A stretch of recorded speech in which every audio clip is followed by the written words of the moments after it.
తండ్రి ఏమో వాడు పనికిరానుడండి కడసాడు అంటున్నాడు, కానీ దేవుడు అంటున్నాడు నేను కోరుకున్నవాడు అతడు చక్కని నేత్రాలు కలిగిన వాడు. పిల్లారా, తండ్రి దృష్టి మిగతా కుమారుల మీద ఉంది, కానీ నా యేసయ్య దృష్టి దావీదు మీద ఉంది. పిల్లారా, ఏండి పనికిరాడనుకున్నటువంటి దావీదునే గొర్రెలు కాచుకునే దావీదుకి వచ్చి చక్రవర్తిని చేసేసాడు, మహారాజుని చేసేసాడు. పిల్లారా, ఒకప్పుడు కొండలంట గుట్లంట మెట్లంట తిరిగేవాడు. పిల్లారా, ఈరోజు రాజు కోటలో తిరుగుతూ ఉన్నాడు. పిల్లారా, ఒకప్పుడు పచ్చిగా గడ్డి మీద ఉండేవాడండి, బండల మీద పడుకునేవాడండి, ఇప్పుడు పట్టు వస్త్రాల మీద పడుకుంటున్నాడండి.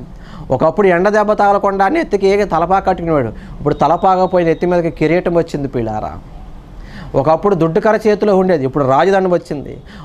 ఒకప్పుడు గొర్రెల్ని టర్రా అని కాచుకునేవాడు. పిల్లారా, ఇప్పుడు ప్రజలను ఎలిక చేస్తున్నాడు. పిల్లారా, చరిత్ర మార్చేసాడా లేదా? దేవుడి దృష్టి నీ మీద ఉంది, నీ చరిత్ర కూడా మారుస్తాడు. దీనిపై దృష్టి నిలిపిన దేవుడు ఆయన.